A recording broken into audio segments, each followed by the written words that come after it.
Janasena MLA అతను ప్రభుత్వ whip కూడా అరవ శ్రీధర్ అనే వ్యక్తి కీచక పర్వం మనం చూసాం.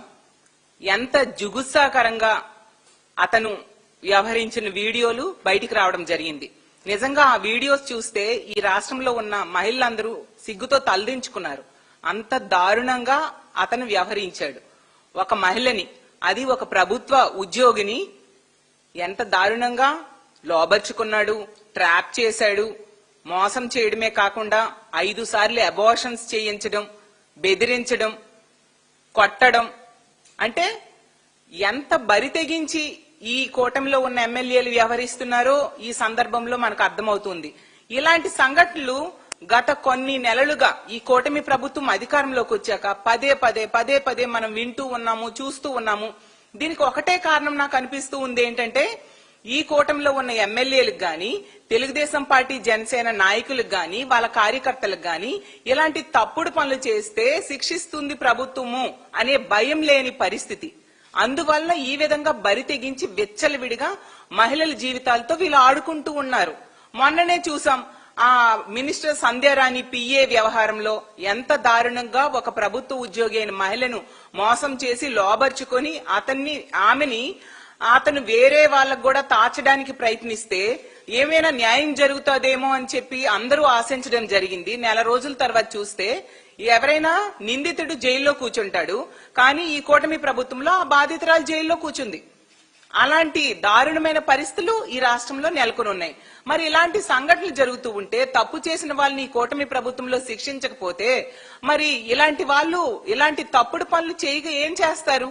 అలాగే మొన్ననే చూసాం ఒక జనసేన కార్యకర్త ఏమో స్టేజ్ మీద పబ్లిక్ గా ఒక మహిళల్ని డాన్స్ చేసుకునే వాళ్ళేదో బ్రతుకు తెరువు కోసం రికార్డింగ్ డాన్సులు చేసుకుంటూ ఉంటే వాళ్ళనేమో బట్టలిప్పి డాన్స్ చేయమని పబ్లిక్ గా చెప్పాడు. మరి అతని మీద ఏమైనా కేసు పెట్టి అరెస్ట్ చేశారా? ఈ కూటమిలోనూ ఎంతమంది నాయకులు ఉన్నారు, ముఖ్యమంత్రి గారు ఉన్నారు, పవన్ కళ్యాణ్ గారు ఉన్నారు, మహిళా హోంమంత్రి ఉన్నారు, లోకేష్ గారు ఉన్నారు. మరి ఎందుకు అతని మీద కూడా ఎటువంటి కేసు లేదు? ఇలాంటి తప్పుడు పనులు చేస్తూనే వాళ్ళ మీద కేసులు పెట్టకపోవడం వల్ల వీళ్ళు బరి తెగించేస్తూ ఉన్నారు. ఈ రాష్ట్రంలో ఈ కూటమి ప్రభుత్వం వచ్చాక అడుగడుగునా మహిళల మీద అఘాయిత్యాలు, అత్యాచారాలు, హత్యలు మనం చూస్తూ ఉన్నాము. ప్రతి సందర్భంలో కూడా ఎక్కువగా ఇలాంటి తప్పుడు పనులు చేసేవాళ్ళు ఈ కూటమిలో ఉన్న ఎమ్మెల్యేలు అవ్వచ్చు, వాళ్ళ నాయకులు అవ్వచ్చు, తెలుగుదేశం పార్టీ జనసేన కార్యకర్తలు మన ప్రతి సందర్భంలో చూస్తూ ఉంటే ఒక్కరి మీద కేసు లేదు, తిరిగేమో ఆ బాధితుల మీద కేసులు పెట్టే పరిస్థితి. అసలు ఆ రాప్తాడులో చూసుకుంటే 14 సంవత్సరాల దళిత బాలికను ఇంచుమించు 6 నెలల పైగా 14 మంది తెలుగుదేశం పార్టీ కార్యకర్తలు దారుణంగా అత్యాచారం చేస్తే ఎటువంటి కేసు లేదు. మా పార్టీ నాయకులందరూ దాని మీద గొడవ చేస్తే తూతూ మంత్రంగా కేసు పెట్టిన పరిస్థితి చూసాం. అలాగే సత్తివేడి ఎమ్మెల్యే ఆదిమూలం వల్ల ఒక మహిళ లైంగిక వేధింపులకు గురయ్యి ఈ రాష్ట్రంలో ఆ విషయం బయటికి చెప్తే ఆమెకి రక్షణ లేదు అని చెప్పి పక్క రాష్ట్రమైన హైదరాబాద్కి వెళ్ళి ఆవిడ ప్రెస్ మీట్ పెట్టడం జరిగింది. మరేమి ఆ ఎమ్మెల్యే మీద కేసు పెట్టాలి కదా, అరెస్ట్ చేయాలి కదా. ఏమంటే సెటిల్మెంట్ చేశారు చంద్రబాబు నాయుడు గారు. నిజంగా సిగ్గుతో తలదించుకోవాలి ఇలాంటి వ్యక్తికి ఓట్లు వేసినందుకు ఈ రాష్ట్ర ప్రజలు. అలాగే తీసుకుంటే మనం ఆ కిరణ్ రాయల్ అనే వ్యక్తి ఆ జనసేన ఇన్ఛార్జ్ అతను లక్ష్మి అనే మహిళను ఎంత దారుణంగా మోసం చేస్తే ఆమె పబ్లిక్ గా బయటకు వచ్చి చెప్తే ఎటువంటి కేసు కూడా ఆ కిరణ్ రాయల్ మీద లేని పరిస్థితి. అలాగే జనసేన ఇన్ఛార్జ్ అయిన ఆ కోట వినిత విషయంలో చూస్తే ఆ బొజ్జల సుధీర్ రెడ్డి అనే వ్యక్తి ఎంత దారుణంగా ప్రవర్తించాడు, ఒక స్పైన్ పెట్టి ఆమెను ఎంత దారుణంగా విసిగించాడు. కానీ కనీసం ఎటువంటి చర్యలు ఆ వ్యక్తి మీద తీసుకొని పరిస్థితి మనం చూసాం. అలాగే తీసుకుంటే తిరువూరులో తెలుగుదేశం పార్టీ నాయకుడేమో ఒక మహిళని ఏ విధంగా లోబర్చుకోవడానికి ప్రయత్నించాడో ఆడియో బయటకు వచ్చినా కూడా ఎటువంటి చర్యలు అతని మీద లేదు. అలాగే జనసేన ఎమ్మెల్యే పంతం నానాజీ అనుచరులు ఇదే పవన్ కళ్యాణ్ గారి శాఖలో ఫీల్డ్ అసిస్టెంట్ గా పనిచేస్తున్న మహిళని ఏ విధంగా వేధించారు, ముడుపులు ఇవ్వాలి లేదంటే పక్కలోకి రావాలి, ప్రతి నెల మామూలు ఇవ్వాలని చెప్తే ఆమె ఆత్మహత్య యత్నం చేసుకోవడం జరిగింది. మరి అతని మీద ఆ అనుచరుల మీద చర్యలు తీసుకోవాలి కదా, ఎక్కడా లేదు. అలాగే తిరువూరు ఎమ్మెల్యే అయిన ఆ కొలికిపూడి శ్రీనివాస్ అనే వ్యక్తి వేధింపుల వలన ఒక మహిళ విఆర్ఓ ఆ రోజు ఆత్మహత్య యత్నం చేసుకోవడం జరిగింది. భర్తని ఆమెని వేధిస్తున్నారు అని చెప్పేసి. కానీ అతని మీద కూడా ఎటువంటి చర్యలు తీసుకోని పరిస్థితి. ప్రతి సందర్భంలో కూడా తప్పు చేసే వాళ్ళని వీళ్ళు వెనకేసుకొస్తూ లేదా సెటిల్మెంట్లు చేస్తూ ఉన్నారు తప్ప ఎక్కడా కూడా వాళ్ళ మీద ఎటువంటి చర్యలు తీసుకోకపోవడం వలన ఈ రోజు కూటమి ఎమ్మెల్యేలు బరి తెగించేసి ఈ విధంగా అధికార మదంతో మహిళల జీవితాలతో ఆడుకుంటూ ఉన్నారు. ఎంత దారుణం!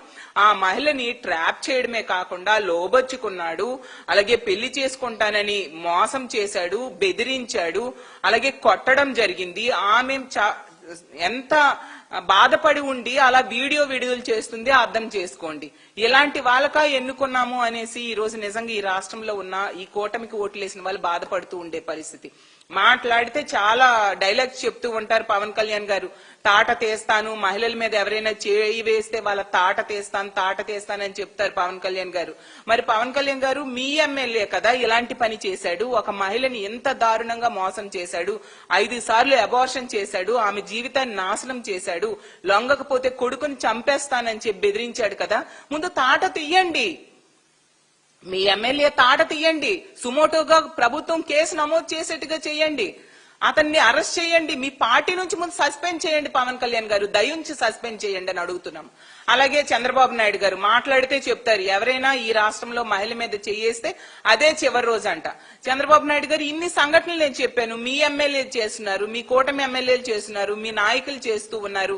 మహిళల మీద చేయడం ఏంటి, వాళ్ళ మీద అత్యాచారాలు చేస్తున్నారు, హత్యలు చేస్తూ ఉన్నారు. మీరు ఎవరికి అదే చివరి రోజు అయ్యేట్టుగా చేశారు చంద్రబాబు నాయుడు గారు అని నేను ఉన్నాను. డైలాగ్స్ ఎవరికి కావాలి? చర్యలు తీసుకోండి, శిక్షించండి తప్పుడు పని చేసేవాడికి. ఇంకొకటి అలాంటి తప్పుడు పని చేయకుండా భయపడతారు. అది మీరు చేయకుండా ఎంతసేపు రెడ్ బుక్ రాజ్యాంగం ఎలా అమలు చేయాలి అనే దాని మీదే దృష్టి పెడుతున్నారు. ప్రతిపక్ష నాయకుల మీద అక్రమ కేసులు ఎలా పెట్టాలి, అక్రమ అరెస్టులు ఎలా చేయాలి అన్న దాని మీద మాత్రమే చంద్రబాబు నాయుడు గారు ఈ రోజు అతను దృష్టి పెడుతూ ఉండే పరిస్థితి మనం చూస్తూ ఉన్నాం. ఇంకా మహిళా హోంమంత్రి గారు, ఆవిడ గురించి చెప్పనే అవసరం లేదు. ఆవిడికి పదవి ఇచ్చారు మా జగనన్నని, మా వైఎస్ఆర్ కాంగ్రెస్ పార్టీని తిట్టడానికి, మా పార్టీ నాయకుల మీద అక్రమ కేసులు పెట్టడానికే. ప్రతి సందర్భంలో కూడా అది నిరూపించబడుతూ ఉంది. ఎంత దారుణంగా మహిళలకి మీ కూటంలో ఉన్న ఎమ్మెల్యేలు అత్యాచారాలు చేసి మోసం చేస్తూ ఉంటే మీరేం చేస్తున్నారమ్మా హోంమంత్రి గారు అని నేను అడుగుతూ ఉన్నాను. మీరైతే తీసుకుంటే ఆ ఫేక్ ఇన్ఫ్లుయెన్సర్స్, ఆ కానిస్టేబుల్ ఎవరో ఆవిడ ఒక ఫేక్ మహిళ అంట, ఆమె ద్వారా ఈవిడ పబ్లిసిటీ తెచ్చుకోవడం కోసం ఆవిడికి ఇంటికి పిలిచి భోజనం పెట్టారు, వీడియోలు తీసి ఇన్స్టాగ్రామ్ లో యూట్యూబ్ లో పెట్టుకున్నారు, మంచిదే. కానీ ఇక్కడ ఈ మహిళ, మీ తోటి మహిళ ఈ విధంగా మీ కూటమి ఎమ్మెల్యే వలన అన్యాయానికి గురైంది. ఎంత దారుణంగా దెబ్బలు కొట్టాడు, అత్యాచారం చేశాడు, 5 సార్లు అబార్షన్ చేశాడు, పిల్లడిని చంపేస్తానని భయపెట్టాడు. మరి అతని మీద ఎటువంటి యాక్షన్ మీరు తీసుకుంటారు? మా పార్టీ కార్యకర్తలు మా నాయకుడు బర్త్డే రోజు కేక్ కట్ చేస్తే ఒక కేసు, ఒక మేకను కోస్తే ఒక కేసు, వాళ్ళని పట్టుకుని నడి రోడ్డు మీద నడిపించారు కదా మహిళా హోంమంత్రి గారు. మరి ఈ వ్యక్తిని, ఈ జనసేన ఎమ్మెల్యేని ఇతని మీద కేసు పెట్టండి, అతన్ని నడి రోడ్డు మీద నడిపించండి. మరి ఆ సంధ్యారాణి పిఏ విషయంలో కూడా మీరు ఏం చేశారు? తిరిగి బాధితురాలి మీద కేసులు పెట్టిన పరిస్థితి మనం చూస్తూ ఉన్నాము. ఎంత దారుణంగా మీరు వ్యవహరిస్తూ ఉంటే మీకెందుకమ్మా ఆ పదవి? మీకెందుకు ఆ పదవి? మీరెందుకు ఇలాంటి పెద్ద పెద్ద పదవులు తీసుకొని మహిళలకి ప్రజలకి రక్షణ ఇవ్వకుండా ప్రజల్ని ఈరోజు భక్షించే పరిస్థితి మీ నాయకులే చేస్తూ ఉంటే, మీరు చూస్తూ ఉంటే మీకెందుకు ఈ పదవులు అని నేను అడుగుతూ ఉన్నాను. అలాగే స్పీకర్ గారు ప్రతి మీటింగ్ లో, ప్రతి సందర్భంలో, ప్రతి చర్చాగోష్ఠిలో కూడా చెప్తున్నారు నో వర్క్ నో పే ఇలా అంటూ చాలా చాలా ప్రవచనాలు చెప్తూ ఉన్నారు స్పీకర్ గారు. మరి మీరు రాజ్యాంగంలో అందులో ఉన్న సూత్రాల గురించి మాట్లాడుతూ ఉంటారు కదా. మరి మీ కూటమిలో ఎమ్మెల్యే ఒక మహిళని ఇంత దారుణంగా ఈ విధంగా అన్యాయం చేస్తే మీరు ఎందుకు దాని మీద స్పందించట్లేదు స్పీకర్ గారు అని నేను అడుగుతూ ఉన్నాను. స్పందించాలి కదా. ఏమైనా ప్రతిపక్ష నాయకుల మీద కామెంట్స్ చేయడానికి మీరు స్పందిస్తారా? మీ కూటమిలో వాళ్ళు ఇంత దారుణానికి ఒడిగడితే మీరు స్పందించరా స్పీకర్ గారు అని నేను అడుగుతూ ఉన్నాను. అలాగే లోకేష్ గారు ప్రతి సందర్భంలో నేను కౌన్సిల్లో చూశాను, అసెంబ్లీలో చూశాను, బయట మీటింగ్స్ లో విన్నాను. ఏంటంటే మహిళలంటే మాకు అపారమైన గౌరవం అంటూ చాలా డైలాగ్స్ చెప్తూ ఉంటారు లోకేష్ గారు. లోకేష్ గారు మరి మీ ఎమ్మెల్యేలు ఎంత దారుణంగా వ్యవహరిస్తూ ఉంటే మీరు ఎటువంటి చర్యలు తీసుకుంటూ ఉన్నారు? మీకు మహిళలంటే గౌరవం కదా, మరి ఆ మహిళలకు ఎంత అన్యాయం జరిగినప్పుడు మీరు సుమోటోగా కేసులు పెట్టాలి కదా, ఆ వ్యక్తుల్ని ఆ పార్టీ నుంచి సస్పెండ్ చేయించాలి కదా, అతని మీద కేసు పెట్టి అరెస్ట్ చేయించాల్సిన బాధ్యత మీ మీద లేదా లోకేష్ గారు అని అడుగుతున్నాను. ఇలా తీసుకుంటే ప్రతి సందర్భంలో కూడా ఇన్ని సంఘటనలు జరిగినప్పుడు ఏ ఒక్క సంఘటనలో ఏ ఒక్క మహిళకి అన్యాయం జరిగినప్పుడు కూడా ఈ కూటమిలో ఉన్న నాయకులు ఎవరు కూడా స్పందించట్లేదు, తమకి పట్టనట్టుగా వ్యవహరిస్తూ ఉండే పరిస్థితి ప్రతి సందర్భంలో కూడా చూస్తూ ఉన్నాము. అందువల్ల ఈ రోజు ఈ కూటమిలో ఉన్న ఎమ్మెల్యేలు అవ్వచ్చు, నాయకులు అవ్వచ్చు, కీచకుల్లా వ్యవహరిస్తూ ఉన్నారు. మహిళలు మాన ప్రాణాలతో ఈ రాష్ట్రంలో బ్రతికే హక్కు లేనట్టుగా వీళ్ళు వ్యవహరిస్తూ ఉండే పరిస్థితి మనం చూస్తూ ఉన్నాము. దీన్ని మేము చూస్తూ ఊరుకోము. ఇప్పటి వరకు ఎన్నో సంఘటనలు జరిగాయి. ప్రతి సందర్భంలో కూడా మా వైఎస్ఆర్ కాంగ్రెస్ పార్టీ స్పందించడమో, మా జగనన్న స్పందించడమో, వెళ్లి ఆ కుటుంబానికి అండగా నిలబడ్డమో చేస్తూ జరుగుతూ ఉండే పరిస్థితులు ఉన్నాయి తప్ప ఎక్కడైనా ఏ అత్యాచారం జరిగినా, హత్య జరిగినా ప్రభుత్వం స్పందించిన దాఖలాలు ఒక్కటి కూడా కనిపించవు. రోజు రాంబిల్లిలో ఒక అమ్మాయికి హత్య చేసిన సంఘటన అవ్వచ్చు, అలాగే తీసుకుంటే చాలా సంఘటనలు, ముచ్చుమర్రి సంఘటన చూసాము, అలాగే చాలా చాలా సంఘటనలు. ఇప్పుడు తెనాలిలో సహానా అనే ఒక దళిత మహిళను టీడీపీ వ్యక్తి దారుణంగా కొట్టేసి బ్రెయిన్ డెడ్ అయ్యేట్టుగా చేసి చంపేయడం జరిగింది. ఆ రోజు జగనన్న వెళ్లారు పరామర్శకి, ఆ కుటుంబానికి ధైర్యం చెప్పడానికి. ప్రభుత్వం ఏమైనా ఆ కుటుంబాన్ని ఆదుకుందా?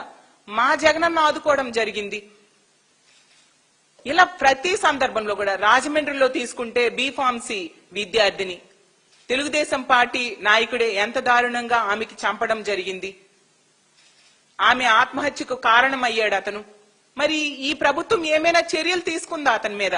ఎటువంటి చర్యలు లేదు. మా పార్టీ ఆ కుటుంబానికి అండగా నిలబడిన సందర్భం మనం చూసాం. ఇలా ప్రతి దగ్గర కూడా గొడ్లవెల్లేరి ఇంజనీరింగ్ కాలేజ్ లో అంత మంది అమ్మాయిలు చదువుతూ ఉన్న దగ్గర హిడెన్ కెమెరాలు బాత్రూమ్స్ లో పెడితే ప్రభుత్వం కనీసం స్పందించలేదు, యాజమాన్యానికే సపోర్ట్ గా నిలిచిన పరిస్థితి. మా వైఎస్ఆర్ కాంగ్రెస్ పార్టీ అలాగే మా మహిళా విభాగం అక్కడికి వెళ్లి ఆ బాలికలకి సపోర్ట్ గా మేము నిలబడడం జరిగింది. ఇలా ఇన్ని సందర్భాల్లో తీసుకుంటే యలమంచిలో ఒక చిన్నారి బాలిక మీద అత్యాచారం చేస్తే అప్పుడు కూడా మా మహిళా విభాగం వెళ్లి ఆ కుటుంబానికి ధైర్యం చెప్పడం జరిగింది పార్టీ తరఫున. ప్రతి సందర్భంలో కూడా అలాగే తీసుకుంటే ప్రతి సందర్భంలో కూడా మా వైఎస్ఆర్ కాంగ్రెస్ పార్టీ అవ్వచ్చు, మా జగనన్న అవ్వచ్చు, మా మహిళా విభాగం అవ్వచ్చు, ఆ కుటుంబానికి అండగా నిలబడడం అవ్వచ్చు, ఆ బాధితురాలికి భరోసా ఇవ్వడం అవ్వచ్చు, ఎంతో కొంత ఆర్థిక సహాయం చేయడం జరిగింది. కాబట్టి ఎప్పటికైనా ఈ ప్రభుత్వానికి నమ్మి ఎంతమంది మహిళలు ఓట్లేశారు, ప్రజలు ఓట్లేశారు, వాళ్ళ నమ్మకాన్ని నిలబెట్టుకోండి. ఈ విషయంలో సుమోటోగా మీరు కేసు నమోదు చేయాల్సిన బాధ్యత ప్రభుత్వం మీద ఉంది. అలాగే అతన్ని జనసేన నుంచి సస్పెండ్ చేయాలి, ఎమ్మెల్యేగా కూడా సస్పెండ్ చేయాలి, కేసు పెట్టాలి. అలాగే ముఖ్యంగా మహిళా కమిషన్ ఉంది. మహిళా కమిషన్ ఏం చేస్తుంది? రాష్ట్రంలో ఎంత దారుణంగా ఆ వ్యక్తి చేశాడో, ఆ మహిళ జీవితాన్ని నాశనం చేసేశాడు, ఆవిడ కుటుంబాన్ని బజార్న పడేశాడు, ఆమెను ఈ రోజు రోడ్డు మీదకి లాగిన పరిస్థితి అయితే మరి సుమోటోగా కేసు పెట్టాల్సిన మహిళా కమిషన్ ఈ రోజు ఏం చేస్తూ ఉంది? ఈ మహిళలకి ఇలా అన్యాయం జరుగుతూ ఉంటే మంత్రులేమో రికార్డింగ్ డాన్సులు, కొందరు చెత్త ప్రోగ్రామ్స్ కి అటెండ్ అవ్వడం, ఇది వీళ్ళు చేస్తూ ఉండే పరిస్థితి. ఇందుక మీకు పదవులు ఇచ్చారు అని నేను అడుగుతూ ఉన్నాను. ఎంత దారుణంగా ప్రభుత్వం వ్యవహరిస్తుంది కాబట్టి ఈ రోజు ఈ రాష్ట్రంలో రోజుకి 70-80 అఘాయిత్యాలు మహిళల మీద జరుగుతూ ఉండే పరిస్థితి చూస్తూ ఉన్నాము. అలాగే కేంద్ర హోంశాఖ నివేదికలో మన రాష్ట్రం పోలీస్ శాఖ పనితీరు, చట్టాలు అమలు తాలూకా నివేదికలో 36వ స్థానానికి దిగజారిపోయింది. అయినా వీళ్ళకి సిగ్గు రావట్లేదు. అలాగే హోంమంత్రి గారు, కేంద్ర హోంమంత్రి అయిన అమిత్ షా గారు చంద్రబాబు నాయుడు గారికి లేఖ రాశారు. మీరు emergency call centre number call చేస్తే 26 నిమిషాల వరకు కూడా స్పందించట్లేదు, అత్యంత దారుణంగా ఉంది. దేశం యావరేజ్ అయి తీసుకుంటే 18 నిమిషాలు ఉంటే మీరు ఎంత దారుణంగా మీ రాష్ట్రంలో స్పందిస్తున్నారు, పోలీసులు పని చేయట్లేదని చేవాట్లు పెట్టడం జరిగింది. అయినా బుద్ధి రావట్లేదు. ఎప్పటికైనా దయుంచి ఈ ప్రభుత్వ పెద్దలు సిగ్గు తెచ్చుకొని మహిళలకి రక్షణ కల్పించడం మీద శ్రద్ధ వహించాల్సిందిగా కోరుతున్నాను. అలాగే ఈ రోజు తీసుకుంటే జనసేన వాళ్ళు ఇలాంటి సంఘటనలు జరుగుతాయనేసి వాళ్ళకి ముందే తెలిసేమో, లేదా ఈ సంఘటన కూడా వాళ్ళకి ముందే తెలిసేమో వాళ్ళు ప్రెస్ నోటు రిలీజ్ చేయడం జరిగింది. అంటే వాళ్ళ పార్టీలో ఉన్న వాళ్ళకి ఎవరికైనా అక్రమ సంబంధాలు గాని మానసిక బలహీనతలు ఉంటే అవి బయటకు రాకుండా చూసుకోండి అనేసి. అంటే ఈ రాష్ట్ర చరిత్రలో గాని దేశ చరిత్రలో గాని ఏ పార్టీ కూడా ఎంత దారుణంగా మీకేమైనా బలహీనతలు ఉంటే అవి బయటకు రాకుండా చూసుకోండి అని ఏకంగా ప్రెస్ నోట్ రిలీజ్ చేశారు. అంటే వాళ్ళు తప్పు చెయ్యొద్దు అని వాళ్ళ నాయకులకి వాళ్ళ ఇన్స్ట్రక్షన్స్ ఇవ్వడం మానేసి, తప్పు చెయ్యొద్దు చేస్తే శిక్షిస్తామని ప్రెస్ నోట్స్ రిలీజ్ చేయడం మానేసి ఈ విధంగా మీరు అవి బయటకు రాకుండా కాపాడుకోండి అని చెప్తున్నారంటే ఇంకా ఏమనాలో అర్థం కాని పరిస్థితి. ఇప్పటికైనా ఈ ప్రభుత్వం కళ్ళు తెరిచి మహిళల రక్షణ మీద దృష్టి పెట్టండి. ఈ మహిళని ఇప్పుడు ఆ సంధ్యారాణి గారి పిఏ విషయంలో నెల రోజుల తర్వాత ఆ బాధితురాలికి జైల్లో కూర్చోబెట్టినట్టుగా ఈ మహిళ విషయంలో అలా చేయకుండా ఆ బాధితురాలికి న్యాయం చేయాల్సిందిగా కోరుతున్నాను. ప్రభుత్వ పెద్దల దన్నుతోనే ఈ విధంగా ఇలాంటి దుర్మార్గులు రెచ్చిపోతూ ఉండే పరిస్థితి, మృగాల్లా వ్యవహరిస్తూ ఉండే పరిస్థితి. అసలు దుర్యోధనులు దుశ్శాసనులు అని చెప్పి కీచకులు అని చెప్పి ఆ రోజుల్లో చరిత్రలో చదవడం జరిగింది. అలాంటి వాళ్ళు ఎలా ఉంటారో ఈ కూటమి ప్రభుత్వం అధికారం వచ్చాక ప్రత్యక్షంగా ఈ రాష్ట్ర ప్రజలు చూస్తూ ఉండే పరిస్థితి ప్రతి సందర్భంలో కూడా చూస్తూ ఉన్నాము. కాబట్టి ఇలాంటి వాళ్ళని వెంటనే అరెస్ట్ చేయాలి, వాళ్ళ మీద కేసులు పెట్టాలి, మీ పార్టీ నుంచి సస్పెండ్ చేయండి అని తెలియజేసుకుంటూ ఈ మహిళకు మా వైఎస్ఆర్ కాంగ్రెస్ పార్టీ ఈ బాధితురాలకు అండగా నిలబడుతుంది. ఇప్పటికి అన్ని సందర్భాల్లో కూడా బాధితులకు మా పార్టీ అండగా ఉంది, సపోర్ట్ గా వాళ్ళ తరపున మేము నిలబడడం జరిగింది. ఈ బాధితురాలకి న్యాయం జరిగేంత వరకు కూడా మేము అందరము కూడా మా పార్టీ, మా మహిళా విభాగము, మా జగనన్నతో సహా అందరం కూడా ఈ మహిళకు వెన్నుదన్నుగా ఉంటాము, ఆమెకు సపోర్ట్ గా ఉంటాము. ప్రభుత్వం ఎప్పటికైనా కళ్ళు తెరిచి ఇలాంటి దుర్మార్గుడైన ఎమ్మెల్యేకి శిక్షించాల్సిందిగా కోరుకుంటూ సెలవు తీసుకుంటున్నాను.